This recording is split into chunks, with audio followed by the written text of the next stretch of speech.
So that will be a more in-depth, detailed site plan review where we'll go over every single small detail of the site. But this preliminary site plan does give a lot of information. A lot of things were already ironed out with it. You'll see, and if this is approved, anything that's built will need to be in substantial conformance with this preliminary site plan. So you'll see they have an administrative office building in the front with parking, where the material storage, the concrete, the heavy equipment, and that concrete plant is located towards the rear. They've allocated appropriate buffers, tree save, as well as some stormwater measures.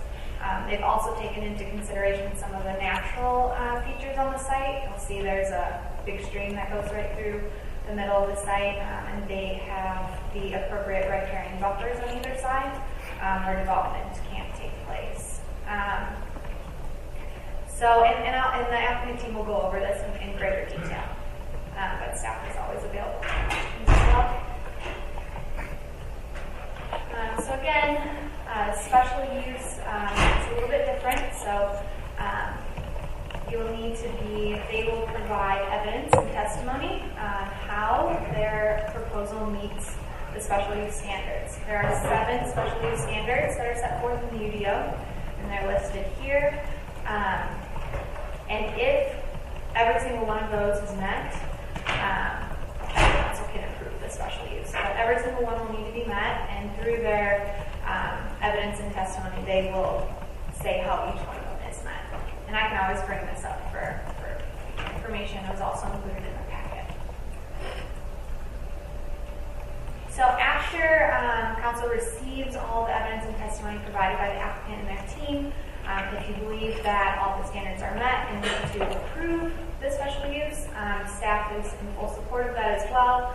But we do recommend that there are a few conditions placed on that approval. The first is just that the proposed development is in substantial conformance, is operated and developed in conformance to the evidence and testimony that was presented. So that's both all the materials in the packet, the preliminary site plan, and then any verbal testimony tonight. The second 2 conditions relate to traffic implementation. So we'll have the first one, I don't know if I mentioned, but International Drive is going to be improved the entire length of the property. Right now it stops right as it begins, so that is something that is required, and we'd also like it to be confirmed as a condition, just because that's a pretty big, substantial improvement. And then the second is the applicant provided a traffic impact analysis. That TIA was reviewed by staff, and in that TIA there is a slight delay at one of the intersections nearby, Southport Drive and Chapel Hill Road. It is a very minimal delay, and that is why staff recommended a payment in lieu to collect for future intersection improvement that we could build. Now they're only contributing a small portion to this, so that dollar amount that you see is something that we reached, staff and the applicant reached through some cost estimates that were provided, and we were able to get to that figure. And then the final condition that staff is recommending is that the majority of the property is 1 pin, but there is a small sliver that is a second Wake County pin.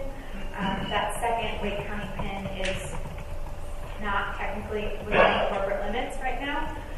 So this is more of a cleanup item. The applicant is aware of it, staff is aware of it, and we just need to get that annexed in prior to the approval of the site plan. But again, that's a pretty minor cleanup item. So this special use was presented at the Planning and Zoning Board in December, and they recommended approval with a vote of 5-0. And just to reiterate, it is a quasi-judicial procedure. I'm going to hand it over to the applicant and the applicant team now, and they will provide the evidence and testimony. But staff is here to answer any questions, whether after that or during.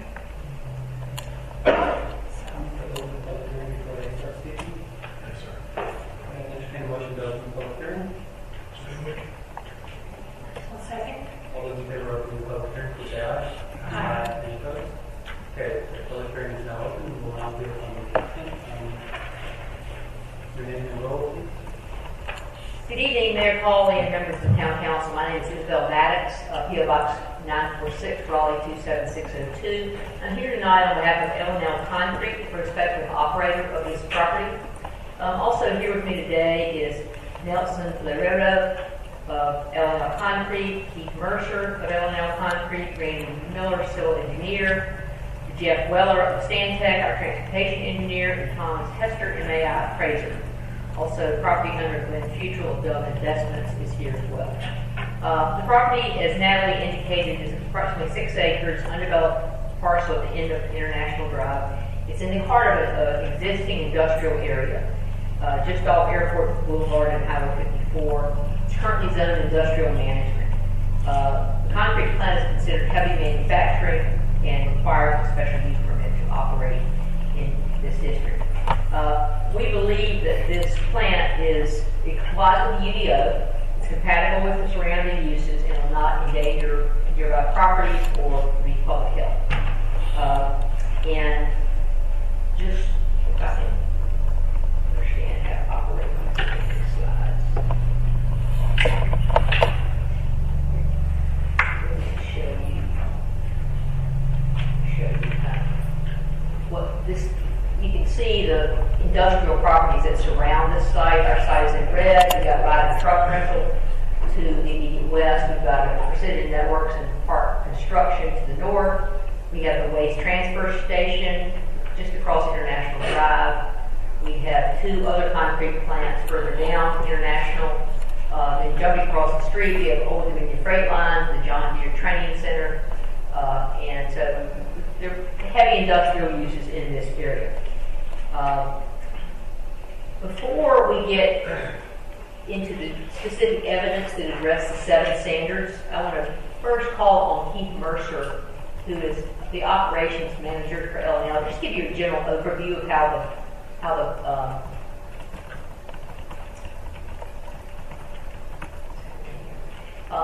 the plant is intended to operate. So you'll kind of get an idea of, and this is our site plan, and he has all these letters. He's going to tell you what happens in what areas. So, Mr. Mercer, you'll come forward.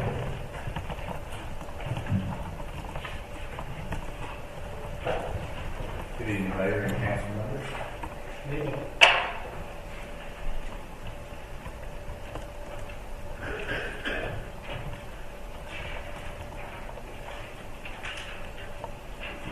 Overall, the daily operations of this concrete plant is just proposed. The outline of the site plan, the letters are going to be specific to what I'm telling you. So if you have a question, just view the site plan. All right, and the day began at 6 a.m. 5 to 7 employees arrive on site for startup of the plant. Employees will park in Area A, marked parking. Plant supervisor will hand out daily tasks of moving and checking materials such as materials from storage areas shown in Area B to bins at Area C. Check cement levels in Area C, which is your batching silo. Check water tank for proper levels in Area E. Check your admixture levels, which are tempered water, calcium chloride, retarder in Area E. At 8 a.m., 10 to 12 employees, which will be our concrete mixer drivers, will arrive on site. Drivers will park in Area F and parking.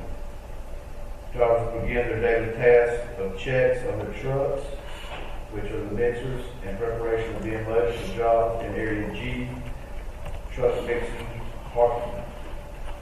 Upon completion of their daily checks, drivers will receive their instructions for times based on the jobs we have for that day. The loading procedures of the mixers. Drivers will proceed to Area D, batching silo, and pull truck under the hopper. Batching personnel will enter formula into the computer while inside Area H, which is the modular trailer control center. Batching will then start loading aggregates, which are stone and sand, on a conveyor from aggregate bins located in Area C. All aggregates are computed weighed by load cells below each aggregate bin. Dust collection system located in batch and silo Area D switches on automatically, removing dust generated from transferring materials from bins to conveyor. Dust collector stays on until the truck pulls away from the hopper. The conveyor then moves aggregates to batch and silo in Area D and dumps aggregates into the mixer on the truck.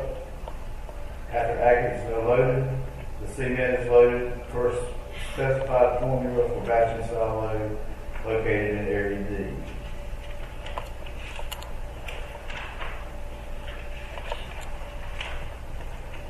After all the dry materials have been loaded into the mixer, water and any add mixtures will be added per formula.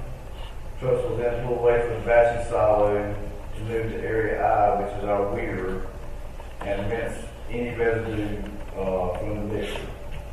The runoff from rinsing will be filtered and drained into proposed wet pond. The truck is then ready to deliver concrete to the desired job. The truck will exit the facility at Area J under International Drive. Then the process repeats itself until daily orders are finished. We anticipate approximately 35 trucks per day for personal use. Material deliveries from off-site. 3 days a week material deliveries will be made from off-site for sand and stone. Trucks will enter site from International Drive at Area J. The trucks will offload at Area B material storage areas. There will be 3 to 4 for each delivery day, depending on usage. 2 days a week, cement will be delivered from off-site. Trucks will enter the site from International Drive at Area J. The trucks will offload cement at Area D batch and silo. The number of loads will be 1 to 2 for each delivery day, depending on usage. 1 day every 2 weeks, admixtures will be delivered from off-site. Trucks will enter site from International Drive at Area J and offload at Area E, admixture storage building which is not drawn on the plan. All material deliveries from off-site are dependent on usage and will vary with our needs for our construction company. Can I answer any questions? Councilmember Ravati has a question? Yes, hi. Sorry, I'm sort of a concrete novice. Could you please explain to me, after the trucks unload the gravel and sand, you said that runoff goes into a wet pond. Could you please explain to me exactly what that means? Okay, after they pull from the hopper, they pull to the side of an area that we've got is dammed up. It's called a weir, and all it is dammed to keep sediment from running in. The water will run through baffles, and it will run into our sediment pond, which is located right behind Area I. All it is just a rinse down of the truck. Okay, and is there any groundwater contamination associated with that process? No, ma'am. Thank you. The other questions, Johnson? So you just said a lot of information that I tried really hard to follow. It would be really nice if we could get that in a hard copy of what you just read. Because like I said, I tried really hard. I heard 35 trucks, but I'm not sure what that means. 35 trucks a day are based on our usage for our concrete construction business. We do curb and gutter. We run 2 machines at a time, and it varies, but that's at our top usage. So it's like 35 trucks, concrete trucks that you see driving down the highway that are going around like this per day. That's the general expectation of what the production will be. And they'll come in once a day. Or multiple. 35 total trips. Some of them it might be the same truck for 2 trips. Okay. But 35 loads. total. It's kind of more. Okay. That's sort of And I'm a concrete novice too. I realize we have some concrete facilities in this vicinity already. I'm not familiar with them, so I don't know if this is exactly the same kind of process, if it's different. So Are these, when you talk about D, C, H, are these buildings? What are these? I have no visualization to help me understand what's happening here. Those are areas on that site plan. Yeah, are they buildings? So they're different things. Okay. So You have material storage. Some are buildings. The silo is where the cement's kept. go by letter. Tell what letter is. So the letter, I get the letter, I followed where the letters are, and I have the site plan in front of me that explains, but I don't understand. Right, but so for instance, area C is the hopper. Is that right? Area C is your aggregate bins. So that's a big area where they're storing rock. And area B is where before we put the material in the ag bins, that's where all the material is kept. Area A is the parking for the first morning employees. Area D is your batching silo where the trucks will pull up under it. That's where the trucks will be loaded. And the other, area F is parking, area G is parking, and area J is just the entry to the site. So would it be helpful for the next meeting to have essentially photos of like a silo and a truck being loaded, just so we can visualize it? C is your building, the aggregate area. Admin isn't listed, but that's over the parking lot above G. That just might help us to visualize, because this is hard to see from that plan. Right. That might be You have a drawing you can pass around. I've got the actual. So obviously it won't be this facility, but something similar. I'll give you an idea of. Yeah, we can hand out some drawings to pass around. I think, so you understand my interest is trying to figure out exactly what you just told us, how the property works. Right. You know, where trucks are coming in and how many trucks and where they're going, but also where are they going to and which ones are buildings. I mean, you talked about the trailer, you talked about the silo. I know what a trailer is. I'm not so sure. My visualization of the silo is maybe what you are anticipating putting in. So that would be helpful. So here's a picture of some trucks coming, and that tall thing is sort of the hopper. Okay, we all need to know. Could we I can put on video the- We can put it up here. That'd be good. Yeah. So everyone in your food audience will be able to see it. You have a tool over there, which you can Oh, okay. use. I didn't know we show could that. translate this. Sorry we didn't have these on the slides. No, we appreciate it.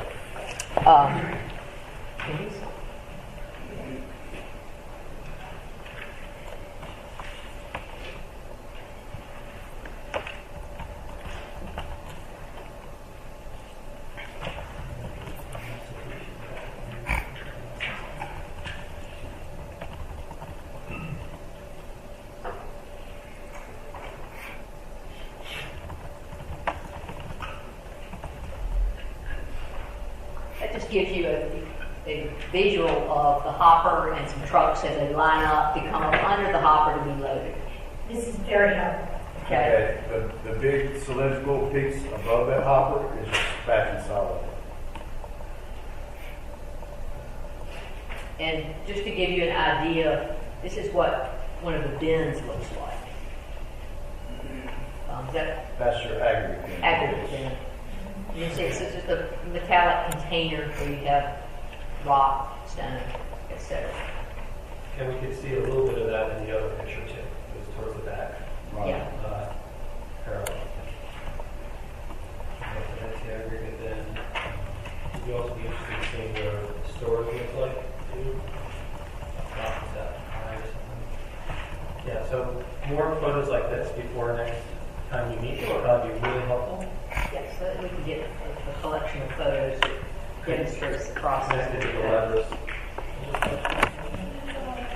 And next we're going to go to Councilmember Bender, then Councilmember Garrett, and Councilmember Rao. I have a couple of questions. I read through the meeting notes from when you presented at the PZB meeting, and in that meeting, the notes say that that it was verified that all hazardous materials would be in a dedicated building. So I have two questions regarding to that. what are the hazardous materials and what building would they be stored in? All right, we call those admixtures. And Okay. the first would be tempered water, which is just hot or cold water, depending upon the mix at the time of year of usage. Calcium chloride, which is used as an accelerant for setting time for concrete. It's usually used in cold weather. Retarder, which is used to slow down the setting time for concrete, which is used in hot weather. And that's all we use as a construction company. That's all we use. Where are those stored? They're stored in a building which is it's going to be right behind the ag bin in area C. But the area we're talking about, where it'll be located, would be area E. Okay, what kind of storage is that? It's going to be a cinder block building, roof on top, and that's basically it Okay. for the concrete floor. Okay. My other question, so I know you said your aggregate is being stored in this area B, and then you're washing off on some equipment in area I, and it goes through baffles into the wet pond. But what about this area down here in the bottom left-hand corner that's labeled for storage area for gravel and sand? And it's right beside the creek that runs through that site. So what is there to prevent runoff from aggregate in this storage area from getting into the creek? And you're talking about going in on the left?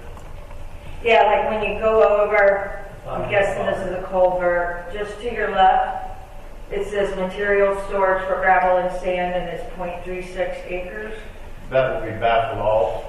So there are baffles here Right. as well? In front of the landscaping areas and the fence, Uh-huh. there will be baffles there just to create, it'll be a sediment catch and a silt fence, which you see on all construction sites. And it does not let sediment pass through, but it lets the water pass through. Okay, and it's similar baffles that are over on the beside the wet pond? Yes, area I. So why do you have a wet pond there, but not a wet pond in this area beside the storage area? That's just the way the engineer drew the site. Wet pond is primarily for stormwater retention. And we will have when we commence our evidence, we'll have our civil engineer come up and he'll explain that. Yeah, I'd like some more information about that, because you're still potentially going to have runoff from, if you have rain, from the sand that's being stored down here on the left, south, or bottom side. So I'd be interested in just hearing more details. Yeah, and Mr. Mercer was trying to give a general overview of how the concrete plant will operate, and he will come back and speak to specific safety standards, UDO standards, but before that, I want you to hear from our civil engineer, transportation engineer, and appraiser. So, thank you, Mr. Mercer. Well, I got another question for you now. How are you getting the aggregate into your bins? I'm assuming that's a front end loader? Exactly. Okay. That's all. So, per Ms. Maddox's statement, I think it would be good for us to allow her to let the rest of her witnesses bring forth the 7 material items, and then if we can make notes and work it that way, if we feel it's really urgent to ask a question of that particular expert at that time, we should be able to do that. But I want to make sure that we hear everything that we need to hear first, but we really appreciate that overview. I think it sort of sets the stage, but that's not really one of the findings. That was just an overview. Yeah, just to give it So we need to get into the meat of it, the things that we really make our decisions on. So I'll turn it back to you to get us through that. Okay. So now we will present evidence on how we meet the 7 standards, and I've got Paul as our first witness, Randy Miller, our civil engineer.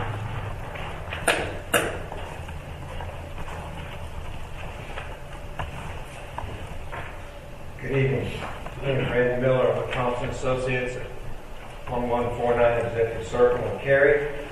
I'm a professional engineer in the state of North Carolina. I've been providing engineering services on sites like this, Rockaway County and Morrisville for over 34 years. I've worked on this L&L concrete site plan to come up with the initial site layout stuff that we've been working with staff on the preliminary. As shown on the proposed site plan, concrete plant will comply with all regulations and standards applicable within the IM zoning district and specifically applicable to a concrete plant in heavy manufacturing use. Proposed site plan for the L&L concrete plant will be constructed in general compliance with all the ordinances of Town of Morrisville relative to public health and safety applicable as of the date of the construction of the site. As you can see on the site plan, we have some buffers, perimeter buffers, a 20-foot perimeter C buffer, a 50-foot riparian buffer, and a 20-foot type A street guard buffer. This will help limit the visual impacts from off-site properties and help screen the plant. Additives used in the production of concrete, they're not explosive or flammable in nature, but they will be stored in a secure building that Keith talked about, dedicated pipes that will convey them directly to the top of the silo down into the truck. Also, next to the building, there's a storage building that's going to be next to that. Inside that building, there'll be a containment area in addition to the building itself that will help contain any spillage of the additives. Diesel fuel, if it's stored on site for trucks, will also be stored in a double wall tank and will be containment area in addition to around the storage tanks of diesel fuel. It is my professional opinion that the vehicular drives and sight distances and turning radii have been designed in a way that result in safe vehicular movements both onto the site and off to the site onto the adjacent public street. Therefore, based on the design of the site plan and compliance with these regulations, it is my professional opinion that the proposed concrete plant will not materially endanger the public health or safety of the surrounding neighbors. In addition, the applicants agreed to make significant road improvements to International Drive. This includes, the staff has said, improving the road, the entire section of the road, the entire width of the property, length of the property, up to an applicable point, at least up to the stream crossing, and that stream crossing will have to be evaluated and permitted to see if we can cross the stream. And if not, a fee in lieu of will be paid for that portion. The property is surrounded by existing industrial uses, as was previously said, a John Deere training facility, a Ryder truck facility, cable installation. All these properties are zoned industrial management. Therefore, because of the surrounding zonings and the uses and the design of the site plan and conformance with Morrisville regulations, it's my professional opinion that the proposed concrete plant is in harmony with the intensity, scale, and character of the surrounding area. There's two existing Morrisville fire stations near this site. Fire station number 2 is about 1.5 miles away. Fire station 1 is about 1.7 miles away. Police department is located about 1.7 miles away also. Therefore, and this site's in general proximity of emergency services. It does not generate needs that will hamper the existing fire and police protection of the town because it's in close proximity to existing emergency facilities. Concrete production and drainage of the concrete plant will have the wet pond and storage pond on site. The office building will connect to town water and town sewer. There's just going to be 2 small bathrooms on the site. This does not present a burden on the town's existing water and sewer services, as its usage will be so small. So we think that the existing infrastructure is adequately in place to supply this site. Now, I know you had some questions on stormwater. The other areas are areas where they could store additional material if they need to store. The main storage of the materials are going to be near the hoppers and the bins in contained areas and cells, basically concrete block cells, where they'll be able to go with the front end loader, pick up the material, push up against the wall, grab it, and go. There's a couple stormwater ponds on this site, the big one being across the creek around that plant. That is the lowest point on the site, hence that's why we have the stormwater pond there. During site construction, it'll be graded, it'll be ditch or swells and pipes to make sure to convey everything into the stormwater pond before it leaves the site. So is that stormwater pond, is that like area I, they shown up there? It's across from area For that, the horizontal? here, right up here. And that's the general topography of the site goes this way. So everything over here, when construction comes, will be graded such that everything will drain here. That's going to be a requirement anyways, as you're going to have to capture the first half-inch of runoff from the site or to treat it before it goes off. That's just the stormwater requirements of both the town and the state. So, like I said, everything, there'll be ditches and swells and pipes that'll take everything, make sure it all comes down to here and enter the stormwater pond before it be released into the off-site or into the surrounding creek. And there's another possibility that stormwater may also be used for some of the water needs of the concrete plant, correct? Yes, we're looking at the fact, in order to lessen the impact of water usage of this plant, that the stormwater pond, it's a wet pond that will draw water out of the wet pond in order for them to use it if needed to recycle it and use it into when they dump the water into the trucks.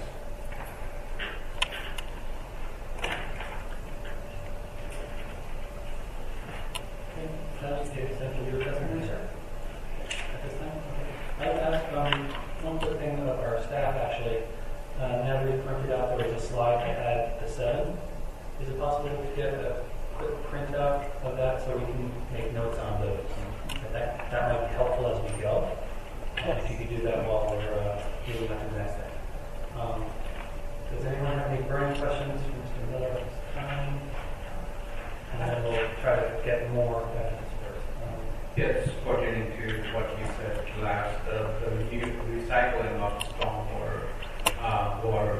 Is it not necessary, I think, as far as stormwater is like the runoff is there and then you have to wait for, like usually it settles down and then the fresh water comes out to like pass into the streams, right? That's what my understanding is. Yes. And BK, those. Right. There'll be weirs and orifices within the stormwater pond itself that will have to pond up, the volume of the first half-inch in order for it to sit there and draw down and before it releases out.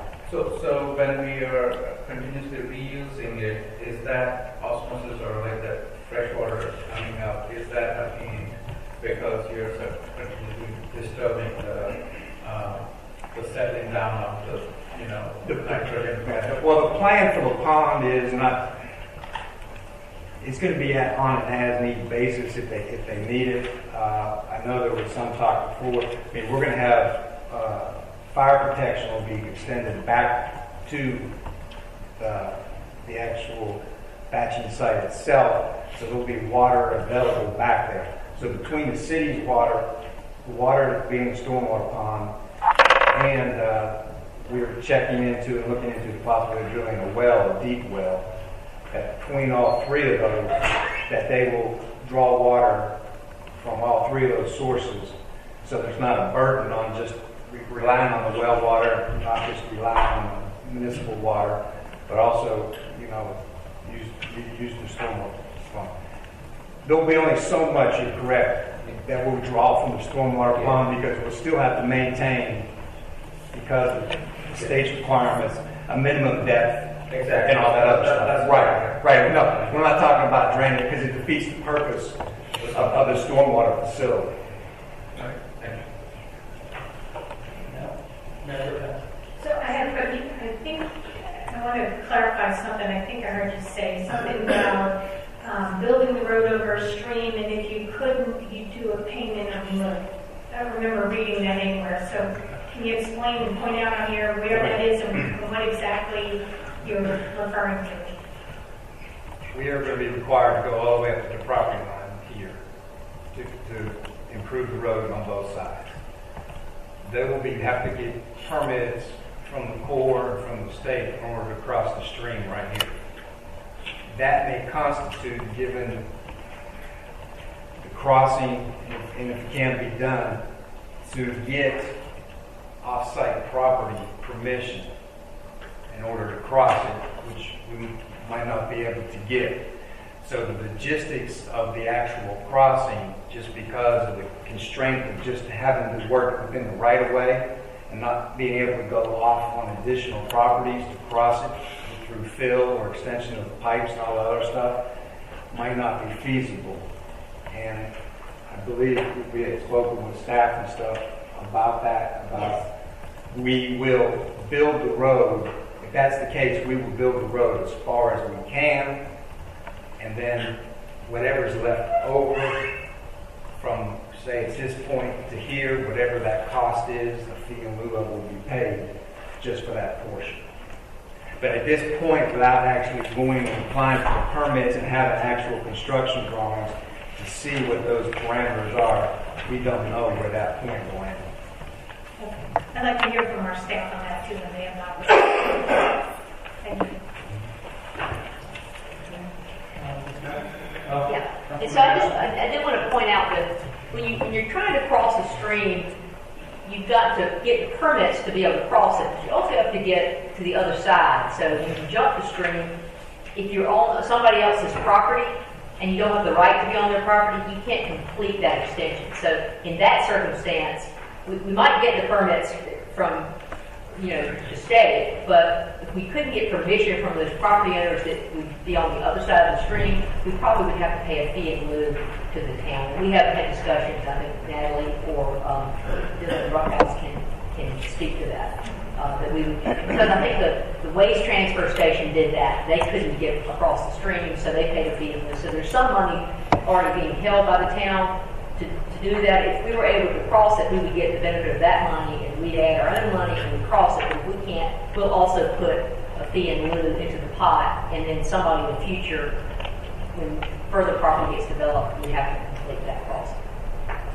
So just an explanation. One other thing I wanted to mention, there are several cross accesses that UDO requires us to provide a cross access to join property. And so we have provided for one here, which goes over into the right truck terminal, and one up here, which has to cross the street again and go to these two properties to the north. We are planning to ask, at the site plan stage, ask staff to grant a waiver of that requirement, because for safety reasons and environmental reasons, we don't believe it's very wise for having other vehicles coming through our site batching plant area. And we also know that they're not going to be too happy about us sending concrete plant trucks through their site. And on the northern connection, we have a stream crossing that would be required, and DEQ has already told us they will not grant permission for us to have that stream crossing with cross access. So we realize that's something to be done at site plan stage. I just want to kind of give you an alert. There's also a cross access down here on the southern side, but there's already a joint access, but that's just really as you come off the street here, so that's not a problem. That's just an FYI.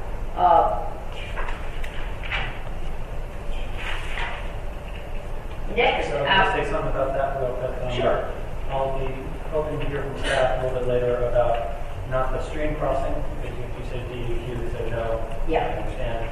The other one might be more of a fire rescue and safety issue to make sure that we have access to the site in general in case the other roadway is not possible. So I look forward to hearing from staff on their assessment of your potential request.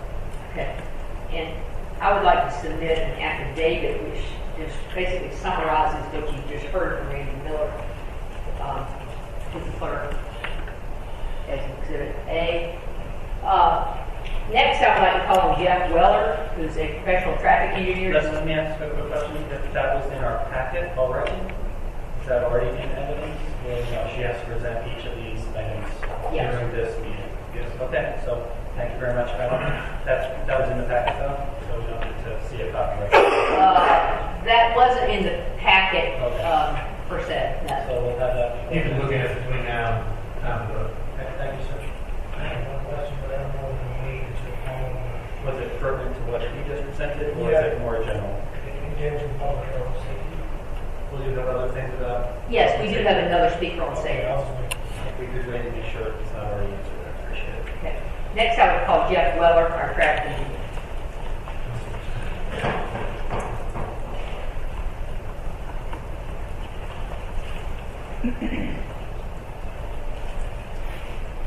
Good evening, Mr. Mayor, Councilmembers. My name is Jeff Weller. I'm employed as a senior transportation engineer by Santec Consulting Services. My address is 801 Jones Franklin Road, Suite 300 in Raleigh, North Carolina. Registered professional engineer in the state of North Carolina.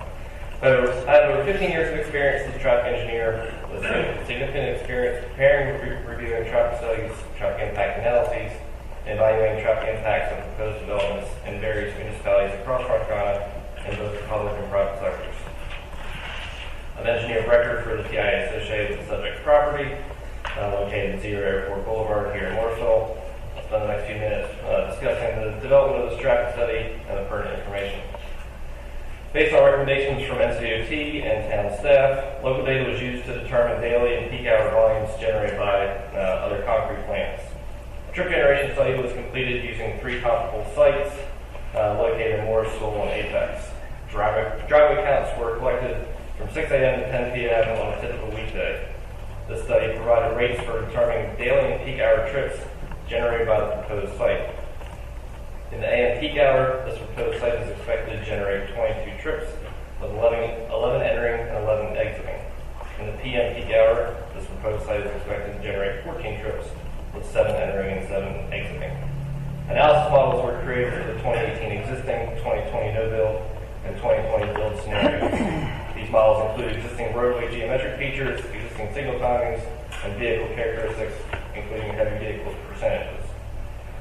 For intersection operational results, level of service is assigned a letter grade as determined by thresholds of average delay per vehicle of the intersection. Just like in school, A is the best, F is the worst. 3 study area intersections perform with the same peak hour level of service for all 3 intersections. Unsignalized intersections are reported by the worst approach, which is typically the minor street approach.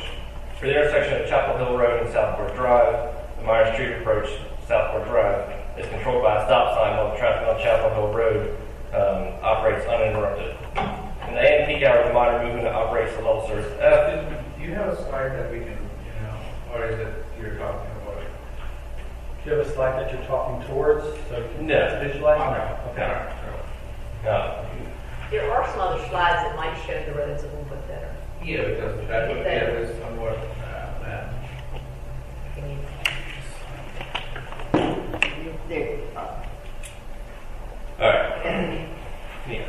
So the 3 intersections that were included in the study were International Drive and Southport Drive, which is located right in the middle of this figure, Southport Drive and Chapel Hill, which is where the cursor is, and then the signalized intersection of International Drive and 88 Park. So, as I was saying, the westbound approach from Southport Drive to Chapel Hill is under stop sign control. And in the morning with the volumes on Chapel Hill Road, the approach from vehicles from Southport trying to access or trying to turn on 54 had a significant amount of delay.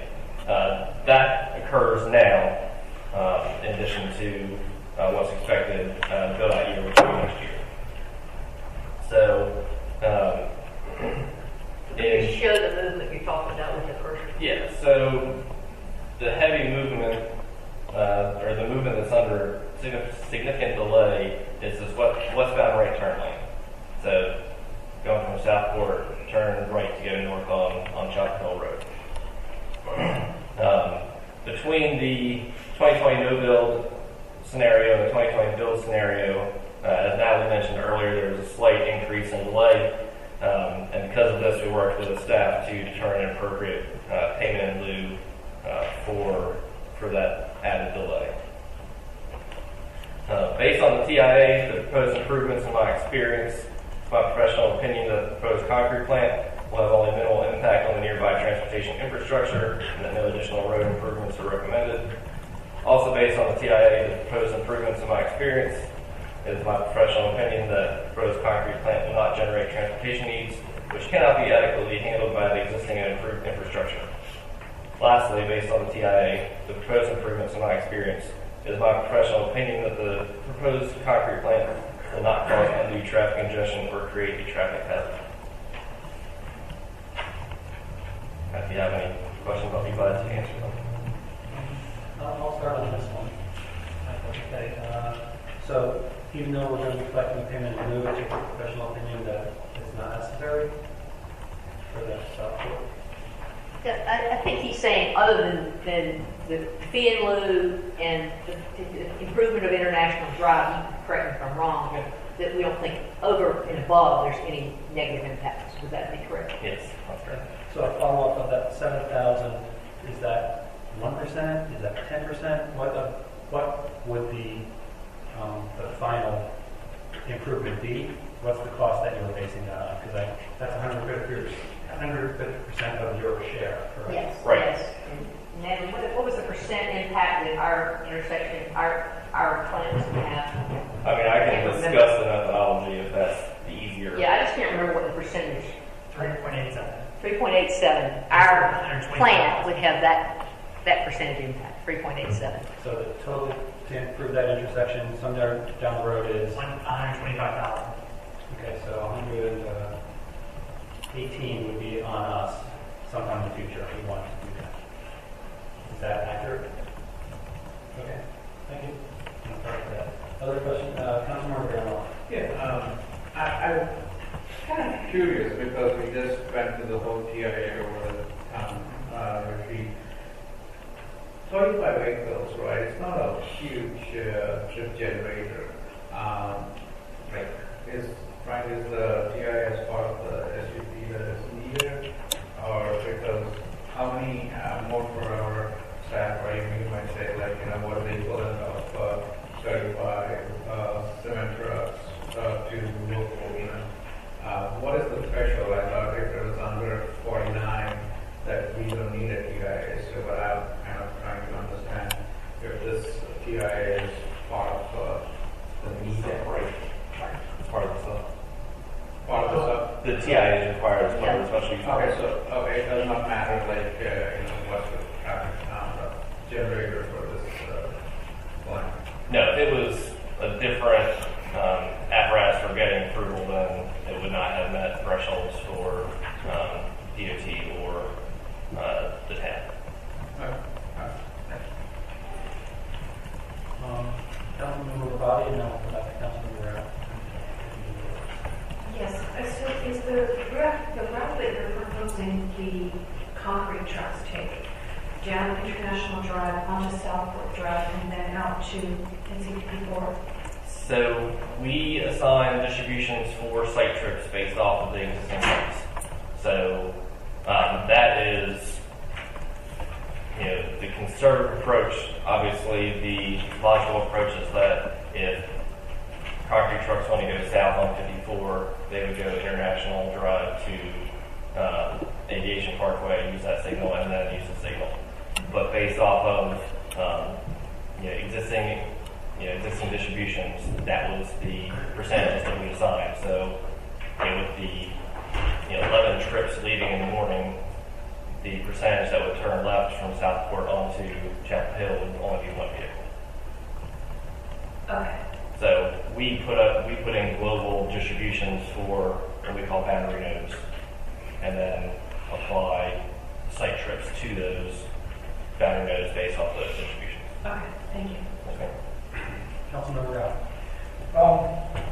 Related to the transportation, I mean, I guess you had mentioned that we are factoring in future build out of Aviation Parkway, all these road improvements in the future, correct?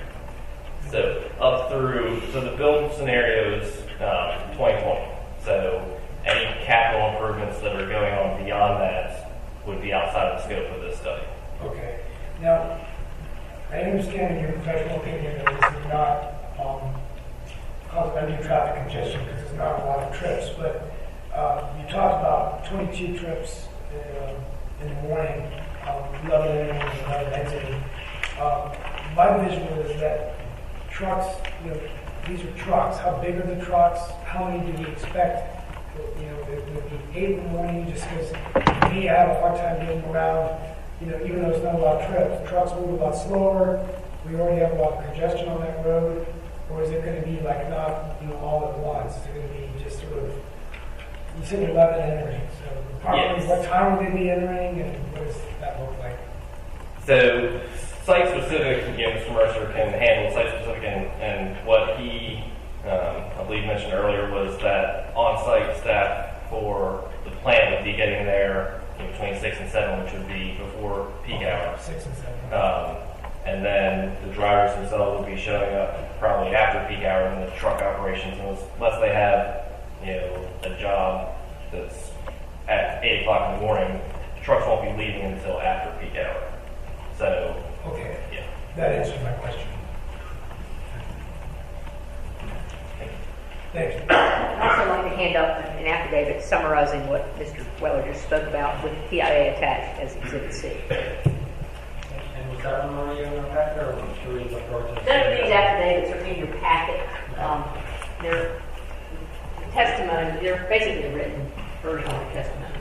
So, Eric, can you get a copy for, or can you send us off later? Yes, sir. Yes. Yeah, anything that's not in the packet now, we expect to receive before next week. And I'll be happy to submit all those to Natalie. You can submit those to the council. Does that have to happen during this meeting or just sometime? Later. We're not going to get a report. Yeah, I'll do that tomorrow, and y'all get those. My next witness I'll call Thomas. I'm not sure. See that. I have a question about the site plan or the proposed site plan. So it's not this road view, it's the previous view? With the letters? Yes, exactly. You mentioned, I believe, something about the cross access that is currently on the plan, and also the challenge there is with getting approval to have crossing of the street. So potentially International Drive may not be fully built because the stream crossing isn't feasible. Also, north of the letter I, that crossing may not be feasible due to the lack of permission. Then we look at on the left side, kind of like between D and B, that access is connecting the rental truck property. My concern is that we need to have the ability to get emergency vehicles onto the site. If we only have one access point around letter J, it's pretty deep in the site to be able to move heavy fire trucks or such like that. Public access by B and D is a challenge, I admit, in the type of business that you have.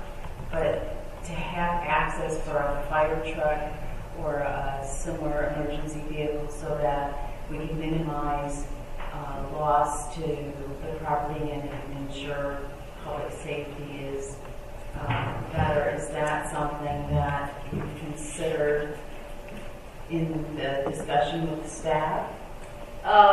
We haven't discussed that specific point. I could have our civil engineer speak to that, who's designed the site plan.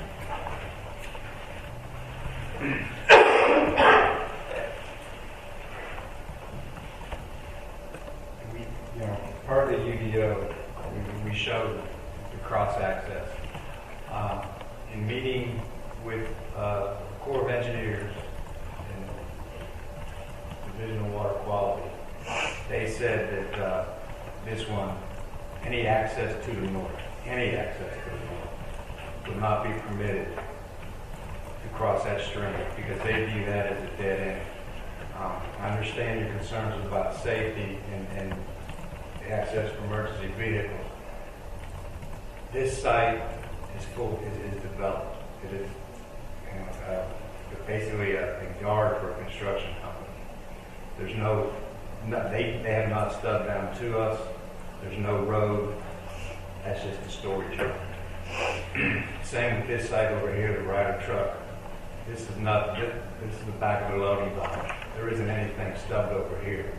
So even with the construction of these, there's no interconnectivity. This site would have to completely go away, and this site would have to completely go away. Somebody come in with a new site plan in order to make that connection.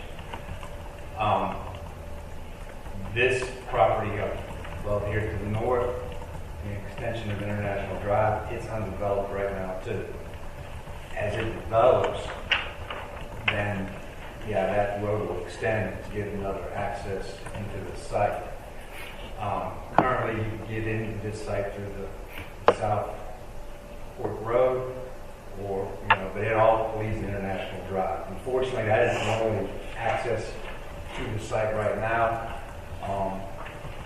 The completion of these stubs, build them, they don't go anywhere, and they probably won't go anywhere in the foreseeable future until, if ever, those surrounding parcels are ever redeveloped. So even if we were to build that cross access, we wouldn't have anything, we wouldn't have any right to cross with riding truck around. Correct. Very good. I appreciate that, information about the adjoining properties. If I could then ask about the International Drive that's proposed alongside the property, is it possible to create an access point, maybe even emergency only access point along the International Drive that can be built, that doesn't cross the stream, that's as you go up? Well, unfortunately, we have the same issue, the fact that there's a buffer up through here, and you have this buffer here that you have to cross and begin, and typically they do not allow two crossings on the same piece of property. When I say they, the Corps of Engineers or Division of Water Quality. I'm going through International Drive. Come in. Like do a curb cut? Come in off another entrance off International Drive. Right. That's what I'm saying that this is a buffered stream, and up here is a buffered stream. That if we brought another curb cut coming in through here, it would be impacting these stream buffers again, and that's what I'm saying. Typically, they do not permit two crossings on the same piece of property. But that wouldn't really do any good anyway. But I think what she's talking about is, can you get up? How do you get there? Can you find some International Drive through somehow? What, put this up through here? Or are you're saying another drive off International? Jay seems very, far away from your operation. So I was just trying to understand if you can't do any of the cross access, including fully extending International Drive, how do you have a second access point to get to the... The only feasible possible way it would be real tight is between the two buffers here, but that's what I'm saying, there'd be impact probably on these buffers that they would look at and they possibly would not approve. This would be the only possible place. And the topography is so low there and steep that that's what I'm saying, we would be impacting the buffers, and hence that the Corps of Engineers and that they may not approve to have a second drive into the place. I appreciate that. I'm sad. But, I mean, it's still early, so thank you. I'd like to hear from our town attorney, and then. I was just going to make an observation to the councilman's question that, as Nye said at the start, this is a preliminary site plan. And so if special use permit is approved, they'd have to come back with a final site plan.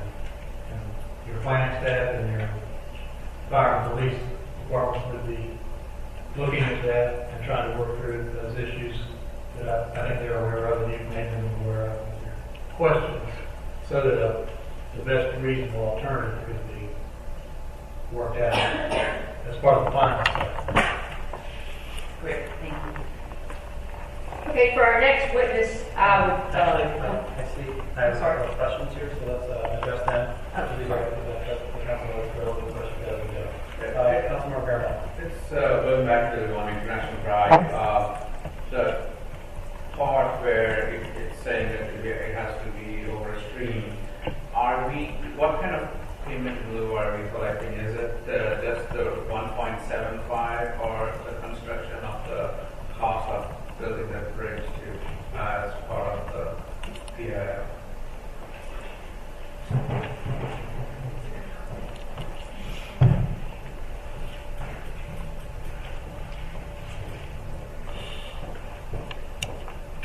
Mayor, council members, Dylan Brookhouse, transportation planner. So the amount is to be determined in site plan. However, like all payment in lieu would be 150%. And I just want to kind of reiterate too about International Drive and why the applicant potentially will not be able to make the connection. I think they pointed out earlier, but in order to, it's not just crossing the stream, it's going over the stream and getting into land that's no longer in the stream. And unfortunately, most of that is in the northern parcel, which is owned by the Stevens family. So that is not in their ownership. So that was really the main concern. Let's get back to your point, Councilor Garamella. It'll be 150%, and we'll determine that amount at site plan once we determine how far the applicant will be able to build International Drive. So no, I understand the constraints to the Stevens property, and I have this, obviously I take the permission, but the question about 150%, does that include the cost of the construction of the bridge with the road, or just the road that you are just like, using your normal, length of the road and then using that 1.5? That's what the question. That would include the bridge component, yes. If it's over the stream, then include all aspects of bridge, permitting, etc. That's right. And just to clarify too, when we asked there's transfer station for their payment in lieu for the bridge component, they also did the same thing with permitting. So we have all that kind of built in when they extend the portion of International. Okay, I just wanted to make sure that's because that's an expensive one if we had to do it later. Okay, thank you. Dr. Tim Johnson, and then Councilmember Ravati, please. So as long as we're talking about safety and safety response, I'm a little bit concerned about that as well. And I appreciate Councilmember Scroggins-Johnson talking about trying to get into the site in a different way. I also have a concern about will we be able to effectively and responsibly respond if there's a, forget how we even get onto the property, because in the application, it's often referenced a couple of times about that we have a fire station that's 1.5 miles away, and then we have another fire station that's 1.7 miles away. Well, we all know the fire station that's 1.5 miles away is going to be compromised very shortly here because of the widening of 54. So, and I don't know where that's going to end up, so that's kind of concerning. And then the fire station that's often referenced, that's 1.7 miles away, is on the other side of the railroad tracks.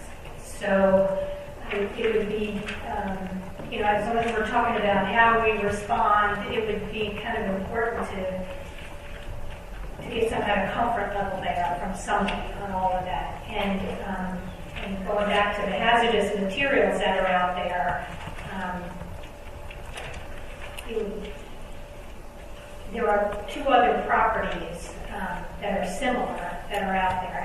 It would be nice to know if we've had issues there before, what kind of issues, what was response like, were we able to respond in a successful manner? I mean, all that is very concerning. Yeah, and I don't have information on that. I wonder if staff, and I don't have information on what the alternate is if one of both fire stations can't get there. I'm not aware of those plans. I think that would be a staff issue, but I don't know if we have the right staff person here to answer that, Natalie. Well, Mayor, I would observe that's good points raised by Mayor Pro Tem. We could investigate that between now and the next meeting. Get some information. That sounds like a good I idea. will keep this hotel and answer that. I didn't need an answer to that. All right. Councilmember Rabati? No, I'm fine, we're going to get more information. Thank you, Ms. Knapp. Okay, next I would like to call Thomas Kester, MAI appraiser, to discuss the impact on property values in the area.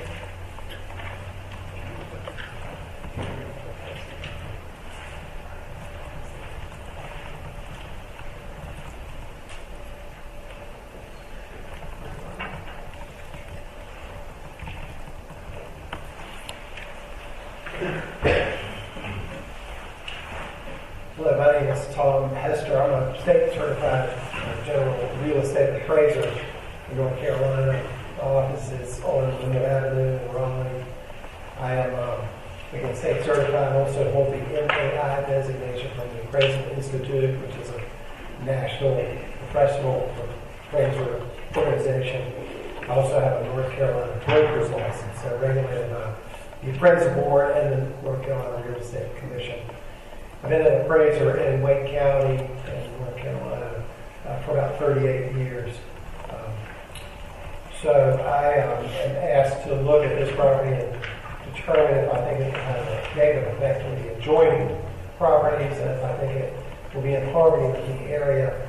And I've done that kind of analysis on lots of different types of properties, lots of different neighborhoods, and generally to make that determination, what I look at is what are the natures of the adjacent and the adjoining and the nearby properties, and are they different? Usually, if the property types are different, then that's when I'm going to look closely and see if I think there's going to be any kind of an effect from this use on the nearby properties.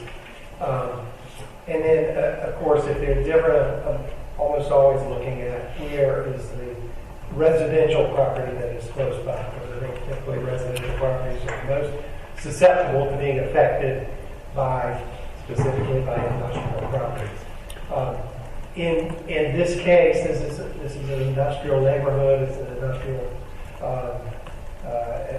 surrounded by industrial uses or vacant land. Even the vacant land that is adjacent on the north is being somewhat used for industrial purposes. There's storage, yard storage there. The property is really surrounded by other similar industrial properties. There are 2 other concrete plants on the same road. I think I counted 7 truck terminals on that road or in that neighborhood. These are all truck generating properties. They're all, to me, from a real estate effect standpoint, they're all very similar. There's a construction and debris, a transfer station under construction across the street. So that, to me, is a very similar kind of property where you have activity going on outdoors and you're generating truck traffic. So when I look at this proposed use, I look at this neighborhood, it seems to me like this is the perfect location for this use. This is what the neighborhood has been traditionally, and it's what it's intended to be based on the zoning and the other uses. Again, I think this is the appropriate place for this kind of use. The closest residential properties, even in a straight line, not driving, but in a straight line, are at least half a mile away. And other commercial and industrial uses are closer to those residential properties than this proposed use would be. So, based on looking at those surrounding uses and based on my experience analyzing and appraising properties for a long time, it is my professional opinion that the proposed development will not substantially injure the value of adjoining properties. It's also my professional opinion that the proposed development will be in harmony with the intensity, scale, and character of the existing development in the area. And I'll be glad to answer any questions about anything. So, number 10 first, and Councilmember Garrett. I see Councilmember Garrett. As part of the communications, have the neighboring properties been notified about this? Not that big. Yeah. So because, then I have another follow-up. Sorry, I'll go ahead and answer that. Yes, all properties within 500 feet of this property were notified, and they were notified twice actually. Once for the planning and zoning board meeting, one for this. We've also had it posted on the website, and we have a sign out there as well. So we meet all of the state standards for publicizing this. Did you get any replies or an agreement or? No, we didn't receive any response from that, or else I would have included that in the packet. I think we had a neighbor or two come to the planning and zoning board meeting to listen, and they're in the minutes. I'm not sure if anybody's here tonight, but I haven't received any emails or anything like that. I want to go back to it. So the reason I was asking is I agree some of the things are conforming, like the waste transfer station and the 2 concrete plants, but I was more interested in the John Deere Training Center, which has a different views completely than this one. So do you, in your professional opinion, believe that the John Deere Training Center's value will go down because of concrete center? No, I don't think that this use will affect the value of that property at all. And you asked if they had been notified, and she answered that. But also, when you go there and you look, there's a for sale sign on the property. And I think that for sale sign has been there for a while. So the property's been marketed. It's been for sale. And you're talking about your property, right? Yeah, the property we're looking at, not John Deere. No. Okay, I just wanted to. I'm talking about this property, okay. The subject property that we're talking about. Been zone industrial, and it's been for sale. So I think the expectation of the owner of John Deere would be that's going to be an industrial property. Because all these corporate, even though the mailing is going, John Deere might be somewhere else there, corporate, so that's what the reason. I don't think that this has an effect on them at all. I think the people that go there are going there for the purpose of being in that building. Thank you.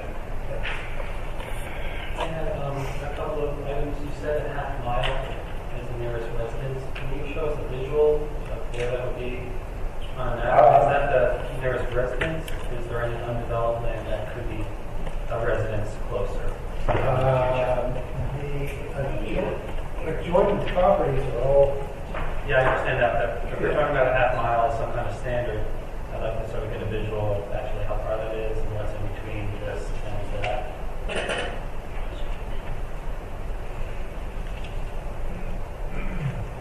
Or maybe for next time, if you could, I can look at the, for us. you've got it, so it's in purple, that's the. Yeah.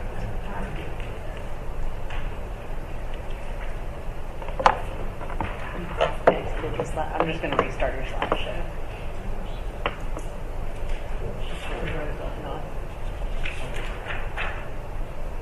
I'll do it.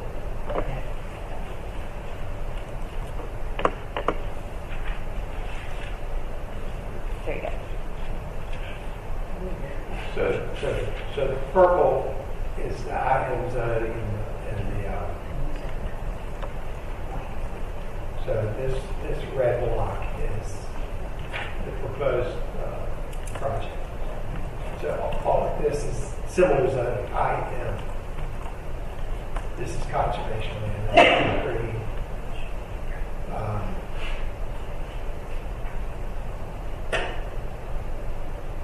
So, I guess some of this land might be permitted for residential. Blue. This blue, maybe, I'm not sure what that is, what that property is. That's the one I have this in the street. Yeah, For the HDR, the high density residential, maybe there's over here. over here. Yeah.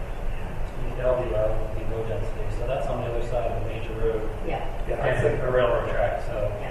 right. I'm not really that concerned. So with that. I was just to wondering if there's drive anything- over there, of course, is, Okay. I think Collins was the closest one in mine, and as well. That's well down to the south. Okay. Thank you for answering that. I have a quick question about planning and zoning minutes. Mr. Bonnet was concerned about wells. That was an adjacent property. Yes, and we Did you met get with to meet with him? Okay. We met with Mr. Bonnet in the last 2 or 3 weeks in my office. His concern was he thinks the wells don't draw very well there. He's concerned that if we drill a well, we might take water he's counting on using. I think what we've concluded after discussions with our operations folks is that the intent is for if we do a well to go much deeper than he's like 150 feet deep, and we anticipate being 500 or more feet, maybe more than that, or 500 at least. So we're going much further, and we also will have multiple water sources. We'll have city water, we'll have the recycling from the stormwater pond, and we'll have a storage tank on site too. So, I think we have a right to have a well on our site, but I do think that because of our multiple water sources and the fact that our well will be well deeper than his, much deeper than his, I think it's probably not going to be much of a conflict. Okay. Well, that for me sort of leaves it still in a little question as a neighboring property owner that his property might be injured. So I'd like before we meet again to get a little bit more feedback on that, or his saying that he agrees with that statement that he made. Now, he may not agree with it. But that's just something we'd like to be able to consider. Sure. I don't think he's here tonight. I would consider that, so I'm just letting you know that might Okay, be but something that I mean, doesn't if it get you comes- to meet that. But if that it comes criteria. right down to it, and he says their well on their site might affect my well, do we not have some property rights that would allow us to develop our site? You have a burden of proof, you can make that argument. Yeah. So I get it. Yeah. So just let you know. Okay. Any other questions for? I just wanted to follow up with one thing because after Mr. Bonnet did express concerns at the Planning and Zoning Board, I wanted to reach out to Wake County. They're the ones that permit wells. So that's really out of our, purview. I don't know very much about it. So I did speak with someone in their water department about how they permit wells, and they do take other wells that are nearby into consideration. There are setbacks that are required. And they do a thorough investigation of that too. So I know that they haven't even done that yet. So that's another process, another entity that will take a look at that too. Protection would be given later to adjoining property owners to make sure that they're not damaged or injured. It's part of the well permitting process, so they wouldn't be able to have the well if there were negative impacts. I think is my understanding from Lake County. And I think That's unusual from our attorney. Yes, sir. Thank you. That yeah, helps a I just lot. wanted to. I appreciate that. I'd like to hand up exhibit the affidavit of Thomas Hester. And then for my next witness, I would call back up Richard K. Keith Mercer, who is the operations manager, and talk about safety issues. I just want to quick poll of council. We usually try to take a break at about 8. How do we feel about powering through some more? Do you want to take it? Do we know what is anticipated to be? Well, we haven't touched on safety yet. Yeah. What other items? Safety is our last witness, and we'll summarize and be done, probably 20 minutes. 15. Looking for council feedback on taking a break now, because at 20 minutes and we'll have some questions after that. Yeah.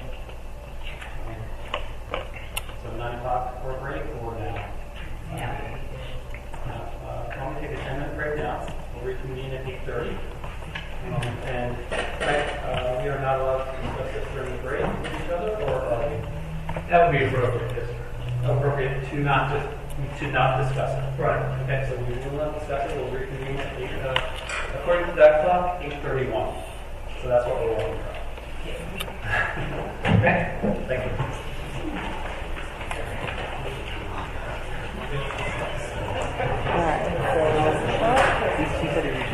He received it and it's still not up. So are you going to restart? It's not sound. Right.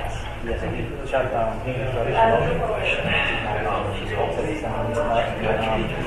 He's in contact with multiple people at Slack, but none of them have a resolution after. Now, I guess I don't know if they have like a small. And this is a big deal. Yeah, that's right. That's what we do have audio. Okay, thank you. What are they saying? Back down session. We're continuing the public hearing portion and the presentation. That's documents now. Next, I would call my next witness, Keith Mercer, operations manager of L&L. And you've heard from Keith about the overview, but I'm going to ask you a few questions primarily related to safety. Mr. Mercer, how long have you been working at L&L Concrete? 7 years. And what is your title there? The operations manager. And in that role, do you oversee safety? Yes, I Will you oversee safety of this new proposed plant? Yes. And has L&L developed an extensive safety plan for the site? Yes, we have. Can you tell us some of the high points of the safety plan? Well, it provides for establishment of safety. Plan provides for establishment of the safety committee, develops consistent training focused on safety, periodic retraining of employees upon changes to work practices or after any injury, clear first aid procedures, safety policies and instructions for each type of equipment and vehicle used on the facility.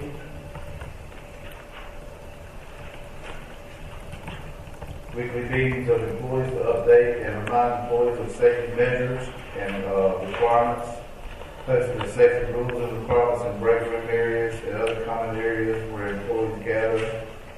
And as shown in the slide, that's the MSDS sheets in all the common areas and work areas. And are there adequate emergency services close by? Yes, there are. And I know we've heard from Mayor Pro Tem, she is concerned about the functionality of some of those fire stations, which we don't really have any control over. But can you tell us about the type of materials that are being stored on site and whether they're combustible or flammable? None of them are combustible and none of them are flammable. All the chemicals used in the production of concrete are not explosible or inflammable. in nature and will be stored in a secure building with a dedicated pipe to convey them to batching facilities. In addition, the storage area will have a containment area to secure the substances in the storage facility should there be a breach. Diesel fuel for the concrete trucks will be stored on site in a double-walled tank with a direct conduit to the vehicles. There will also be a containment area around the fuel tank. Based on the design of site plan in compliance with the regulations, it is my opinion that the proposed concrete plant will not materially endanger the public health and safety. Okay. And to reiterate, those two fire stations are located how close? 1.5 miles from here and 1.7 miles From the site. Yes. Okay. All right, thank you. Any questions on the safety plan? We have submitted the safety plan. You may have that in your packet. Councilmember Rawley, please, and then Councilmember Bennett. And then Ralph. Okay, I have two questions actually. The first one is, as the safety manager of the plant, what's your opinion of the fact that there's only one entrance for emergency vehicles? I do think that there needs to be two entrances, but put in the correct areas and under the right circumstances. Mm-hmm. Okay. And all right, another question. Let me just reiterate, confirm on that. So you're saying ideally you would have two entrances if you had that ability for this site. Right, and for safety concerns, I would not make it a public access to where just anyone could drive down there. Emergency vehicles, yes. Public access, no. Would the plant be willing to construct maybe that cross access to facilitate it onto the site to the west, but not really plan on sending any trucks through there? Yes. So, I mean, it's still a little bit difficult because there's no legal right to do that. We could potentially construct it in an effort to facilitate a emergency access there. Thank you. Councilmember Bennett, then Councilmember Adams. L&L Concrete has another facility on Noble Road, is that right? Yes, ma'am. What is their OSHA reportable rate? What, I'm sorry, say that again? What is the safety record on the Noble Road site? Safety record as into numbers? Yeah, like the recordable incident rate or lost time accidents? I would have to find out and get back to you on that. Okay. Yeah, I'd be curious to know. I mean, is this gonna be the same type of facility that's at the Knoll Road? No, the Knoll Road is a concrete construction business. This is going to be a concrete manufacturing plant. Okay. I'd still be interested to know what their safety record is. Yeah, Mr. Rivera. I think it's we don't have any OSHA violations. Yeah, no OSHA violations, but I can get back to you on our mod rate and everything if that's what you'd like. Okay, thank you. Thank you, Councilmember Ralph. There's been some references to the fact that it's non-flammable hazardous material, but and maybe this is a fire question, but what if there was a gas leak and there was a fire, and has there been any environmental studies about this kind of hazardous material getting into the air, or is that just too far-fetched in a scenario? Are you talking about gasoline? Well, no, you mentioned some of the chemicals in the concrete and stuff like that. The hazardous material. Is there any hazardous material in this room that's being contained that would have any potential of leaking or getting into the air? No, there's not. Okay. Is there any reports that cite that, or is it just in the concrete business? That's just in the concrete. In the concrete business. Councilmember Rawley. I remember my question.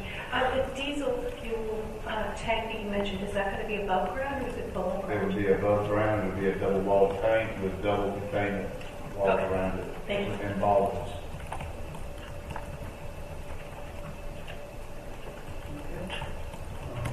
Did anyone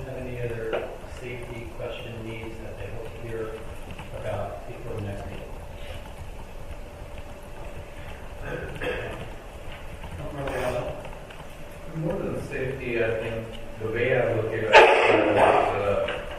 like from where the trucks come into J, right, and go to the bridge.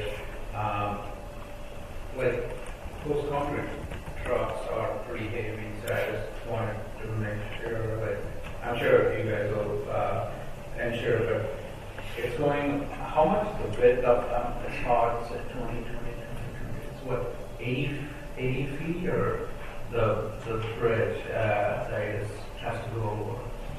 Right. The length of that, yeah. That's the question for our civil. I'm sorry. I'm sorry, what's your question? The question is, what's the length of the bridge that you guys are building over the stream? And so, let's see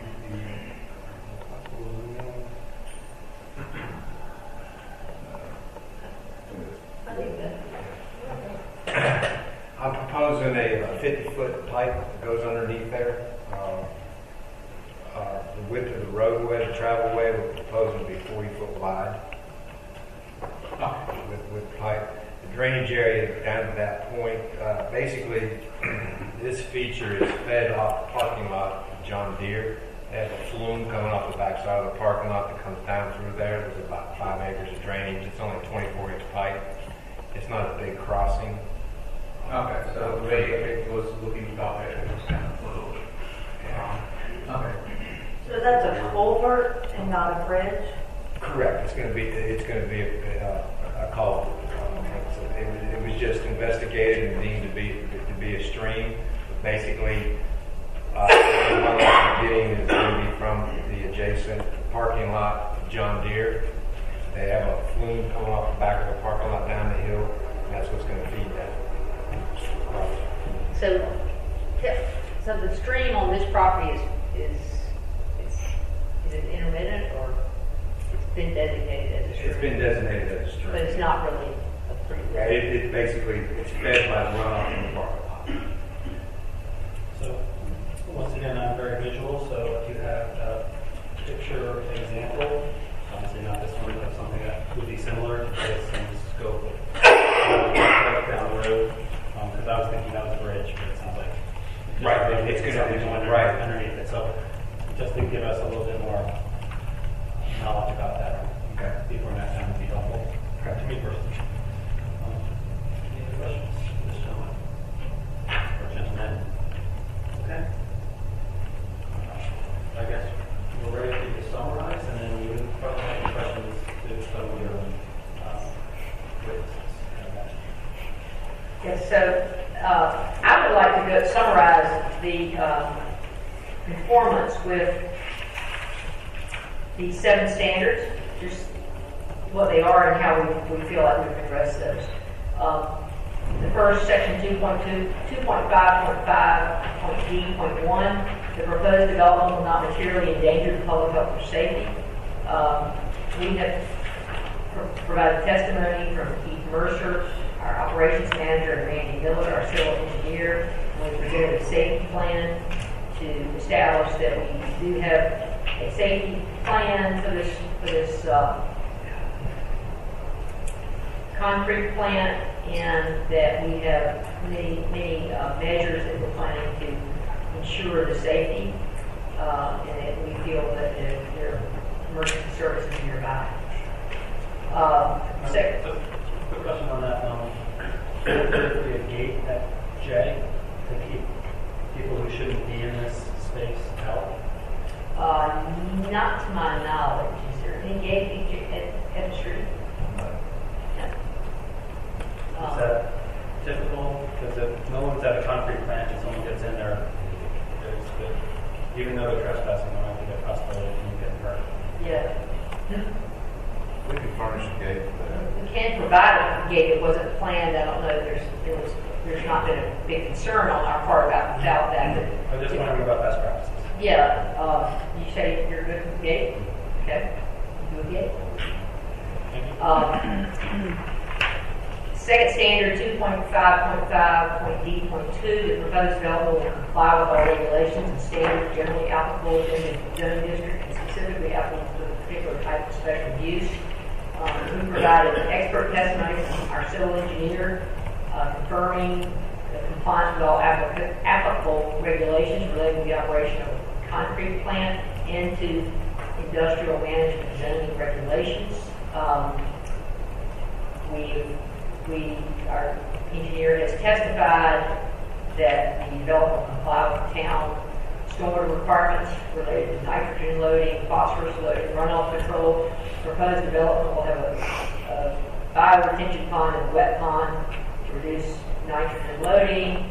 Additionally, these ponds will be designed to, as Randy indicated, to reduce the post-development runoff rates to pre-development rates. Was that in the affidavit that you presented to our staff? Well, some of those things were said out loud somewhere. Yeah, I believe that's included in his affidavit. I have it right in front of me. I can confirm that.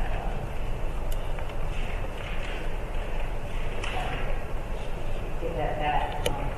The affidavit of Randy Miller.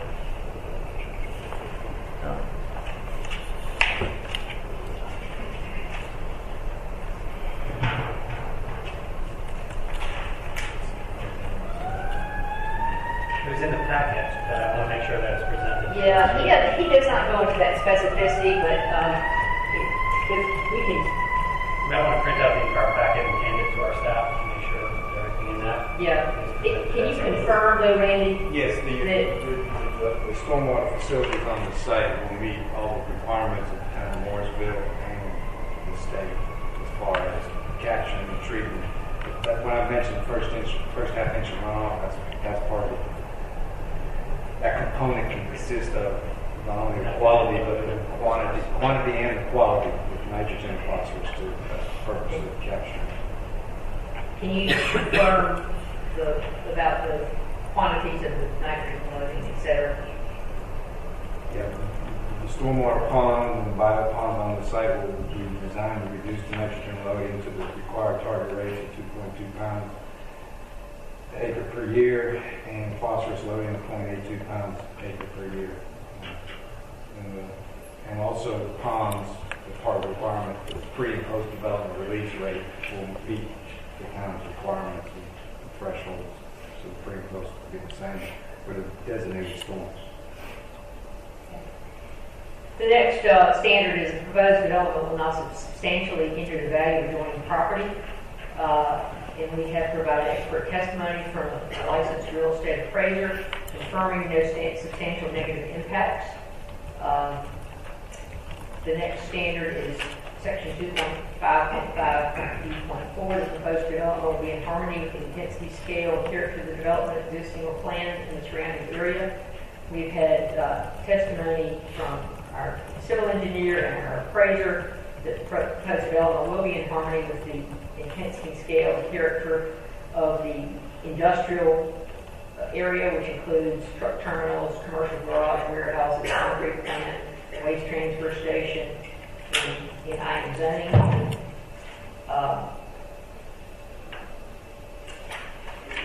Next is 2.5.5D5. Proposed development will not cause undue traffic congestion or create a traffic hazard. You've heard testimony from our traffic engineer, Jeff Weller, and there has been a TIA presented confirming that it will not cause undue traffic congestion or create hazards, and he's giving information on peak hour trips. And of course, this is in consideration of the fact that we are paying a fee of a payment in lieu to address the intersection, and also will pay a fee in lieu if necessary if we cannot extend our road improvements across the stream on International Drive. Next standard is section 2.5.5.D.6. The proposed development will not generate needs for transportation, water supply, sewage disposal, fire police, similar public services that cannot be handled by available infrastructure.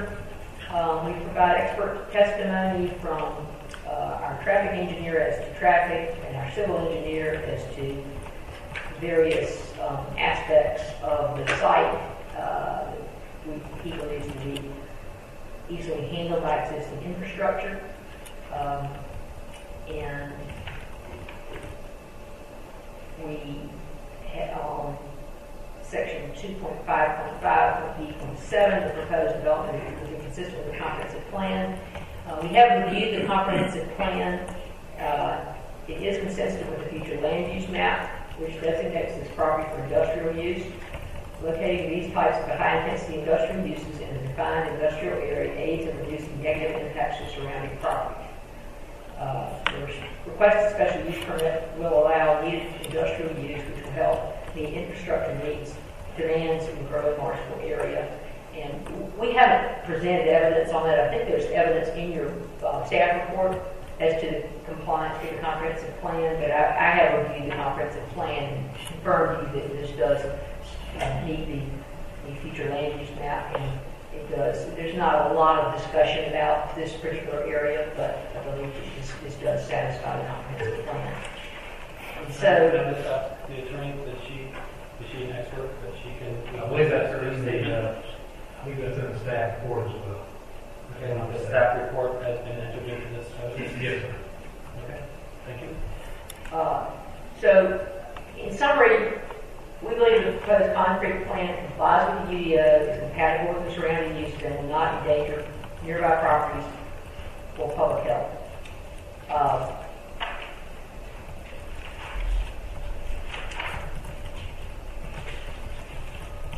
I would like to submit for the record the application materials submitted with the special use permit request, the electronic exhibits shown tonight.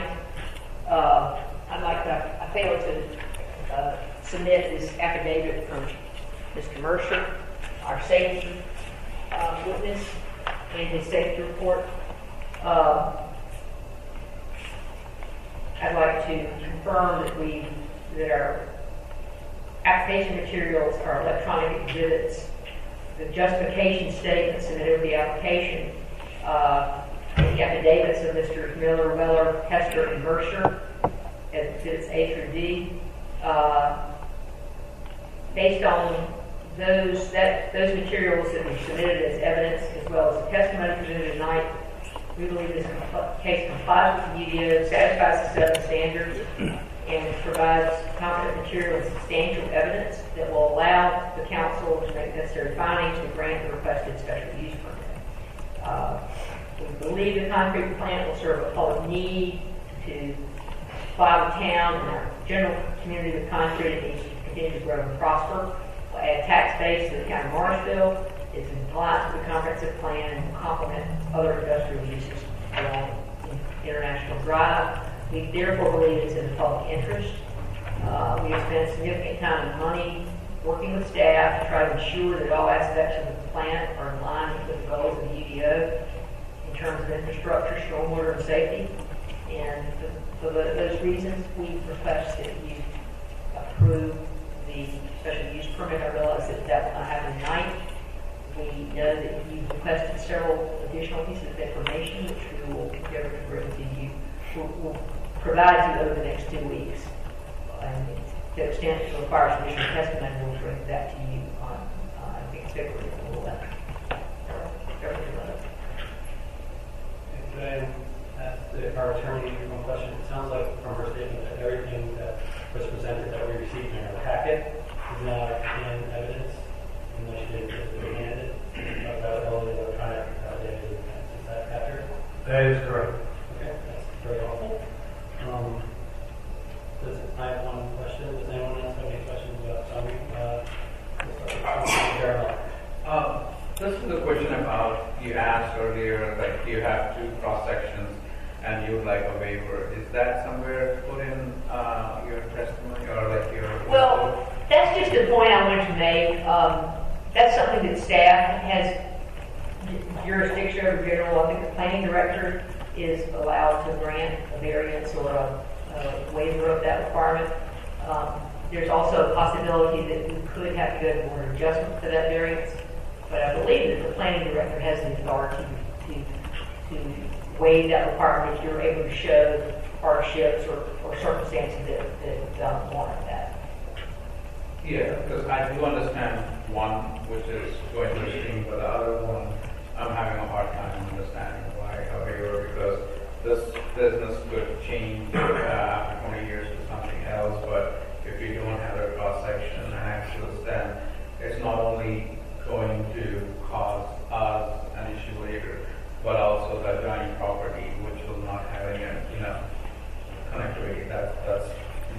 Well, I think it's, as we've indicated, I think we're amenable to building a cross-access point there to facilitate future cross-access, primarily we would say for emergency vehicles. It's not, we don't believe it's ideal to have lots of, superfluous traffic coming through the concrete plant, but we do recognize that to the extent it can facilitate emergency vehicles if there was no other way in, it would be useful. Yeah, I know that there is an example in Southport where there's emergency access with a bollard. Yeah. So that might be something. But Yeah. I would like to echo Councilmember Garamell's concern about that top left, that other door of the stream. That I would certainly I'd like for staff to really do everything we can to make sure that happens at least to the property line, so that we can maybe get it from the other side. Sometimes in the future it changes and or gets redeveloped. So I don't think I'm quite following. There's two up top. There's the top left going west and the top left going north. The north one is DEQ is saying no. The one toward the right or truck. The lower. Yes, there's that one that you indicated that there's no stub out from the other side. Right. But as was noted, if we don't build this stub and we don't have the other one, we have nothing. But at least if we have this half, that gets redeveloped, we will have that in the future. So I'm just trying to look forward. Yeah. I think we're willing to do that. Thank you. Appreciate that. Councilmember Garamella, Councilmember Rabati, and then Councilmember Farmington.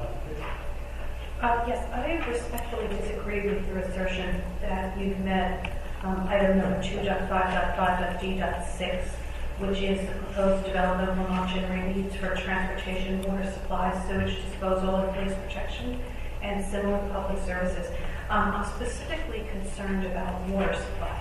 I understood the testimony that you were considering using the wet pond for some, recycling some of the water in the wet pond. That's a consideration. I understand that you may be able to drill a well, but it seems like those two things are not definite. And with that, if those things don't come to fruition, then the entire water supply for the concrete plant is back on the town water supply. So I would like to request that I know that it takes water to make concrete. I don't know how much. I don't know how much that would affect the town water supply, but I would, Town Manager Page, like to hear from staff about that. And if there's any relevant, anything relevant that you can bring back to say that I don't know if we can definitely build a well. I don't know if you can definitely use the wet pond, but I have a serious concern about the water supply as things currently stand. Well, I think the standard does say that there are not needs for these types of things that can't be handled by available infrastructure and facilities. Right. So I don't know what kind of cap the town of Morrisville would have on the water supply, but we share a water supply with the town of Caris, so that's part of my concern is that if there's going to be another plant that's going to draw a significant amount of water, what effect is that going to have on the whole system? So I'd ask staff to review that and get back to us. It is they might also try to address that too, but it's their burden of proof. Thank you for sharing that. That's the information they need to be successful. Yeah. Councilmember Scarlett. Thank you. I'd just like to maybe add to Councilmember Rabati's statements that every town that draws off the Cary water system is allocated a certain amount of gallons and so forth. So the town of Apex, the town of Cary, the town of Morrisville, and that I think is the broader question to staff is that how would it impact the allocation we currently have with the shared water source? And plus, with your introduction of the potential for a well, that kind of also answers part of that question. Yeah, and unfortunately, we're not going to know. We believe we can get a permit to drill a well. There's enough room on that site. But, Mr. Futrell, who I think has left, the property owner, says that this area has been has had difficulty in having wells produced. So we're not going to really know how much water will produce until well beyond the special use permit period. So I just wanted to, Yeah. share that information.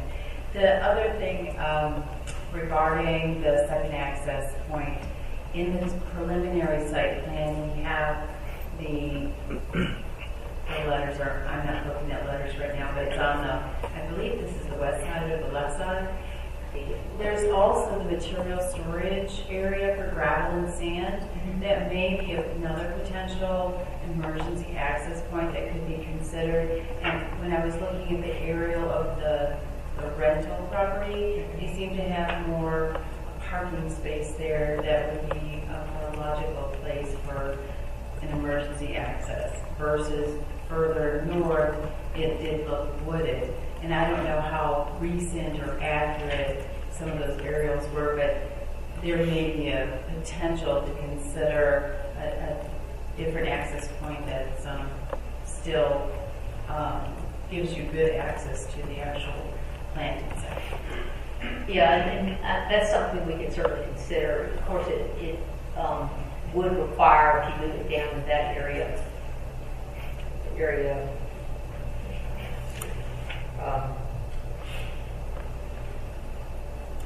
This area, you have this major material storage area, and it would mean traversing that. I'm not sure how that would be. I'm just trying to show from the aerials. It's another possibility of not being prescriptive, but that would avoid a lot of extreme prohibition that was north of the site. So, just for consideration, I'm sure We'll take a look at that. Yeah. Thank you very much. And circling back on number 6, did we or can we hear from staff that it meets all of those, because our staff can speak pretty well to requiring police protection, similar public services, like to hear from staff to confirm that you've met that funding. So is the staff in a position to do that during the next report? Sure. I can speak for staff generally because fire, police, public works, engineering, stormwater, everyone has reviewed these preliminary plans. So we can say that we believe that it's satisfied, knowing obviously that they still have some substantial plans that they need to submit, site plan, construction plan, all of that we'll still be reviewing strictly and making sure that everything meets it along the way. I appreciate it. Can I just ask, because we talked here tonight about the gate, I'd like staff to weigh in on that too. Absolutely. Pros and cons to putting a gate across property. So. Right. That is something that I have written down, and that's something that we'll have to discuss with police and fire to see if there are any issues with that as far as their access to the site. So that's something that we will come back with as far as, or we'll put in your packet for the next meeting, how staff recommends moving forward with that. Any other questions? Attorney General? Mayor, since we're still in the public hearing, probably would be appropriate for you to ask anyone else wishes to be heard in the audience. Okay. Is there anyone else in the audience who wishes to be heard on this subject? Okay. If not, it's time that in 2 weeks I'll have an opportunity then to be sworn in and speak. Yes. So it would probably be appropriate to continue the public hearing. Yep, it's in my notes with that. If we're done with questions at this time. Sure. I know we can do it before or after, but I have a running list of things that either staff or the applicant will need to provide for the next meeting. So I'd love to read that out loud and make sure that we're all on the same page. And if I'm missing anything, let me know. Do we do that now, or do you want to? Does anyone have any other questions first? So the only thing I would ask is that between now and the next meeting, there may be questions that come up.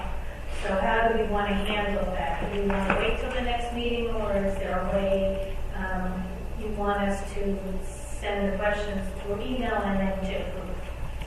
I think Attorney Gray might want to weigh in on this, but because it's a QJ process, I think we might need to hold on to those for the next meeting. Is that correct? I think the questions can go to Ms. Nye in the meantime, and then she can bring the answers back To at the next everybody? meeting. So everybody hears the answer. Well, right. Okay, so they'll give staff the ability to prepare and respond. And it's not deliberating, that's not ex parte, that's just asking the questions. And we'll provide that information to everybody. The answers. That sounds good. Very helpful. Okay, so we'd like to hear from Ms. Nye about, make sure we're all on the same page. Yes, If there's okay. anything that's not said that you still need, that would be the time after she's done. Sure. So I have that you'd like the applicant to provide some photos, some visualization of the buildings, the proposed buildings that they have on site. And I also have And that other areas, like their in other areas, like storage areas, just to get a visual understanding. and the culvert. And the bridge, culvert, stream crossing as well. And I have that we want copies of all the affidavits provided for you, so we can provide that for you since we have them already, but we'll do that for the next meeting or in the packet. I have that you would like some sort of visual representation of the closest residential property, the half mile where it is. And then for staff, just if there are any possible undeveloped land or redevelopment possibilities of residential that's nearby. Is that correct? Yeah, that would be helpful, make sure Okay. there's something in the future that might be closer. I have a safety record for their current facility on Noble Road. I have some more information on the gate, a possible entrance gate. I have some information on the water supply, so not only from staff about how that impacts the town of Cary's supply, but also if the applicant can provide any meaningful information about a definite well, which sounds like maybe difficult for the stormwater recapture. And then I also have some possible information. I'm not sure how much I can personally planning, but some emergency routes with the closure of the other fire station.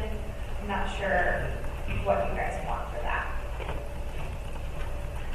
I guess the assessment from staff, whether or not the closure of Fire Station 2 materially hampers the ability to service this parcel. Okay, Is that accurately? Yeah. perfect. That's all I have.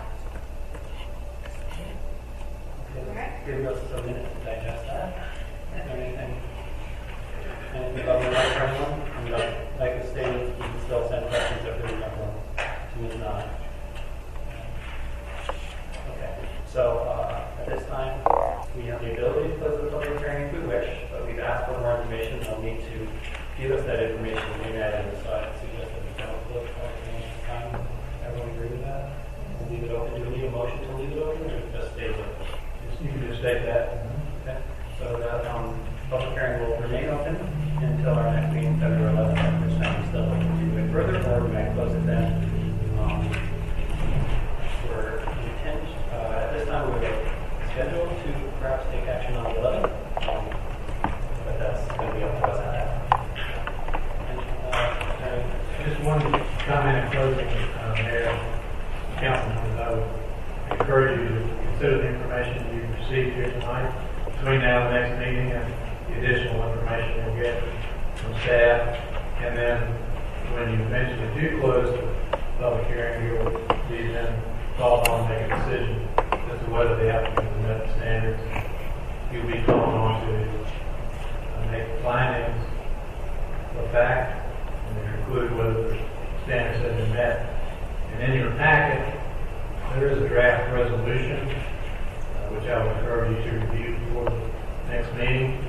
It's not binding on you, but it's a starting point you can use in your deliberations and you can amend it as you see fit. But that's the type of decision that you can be called on to make after the public hearing is closed and after you've had a chance to discuss it among yourselves. At that time, not until. Correct. And our choices will be approved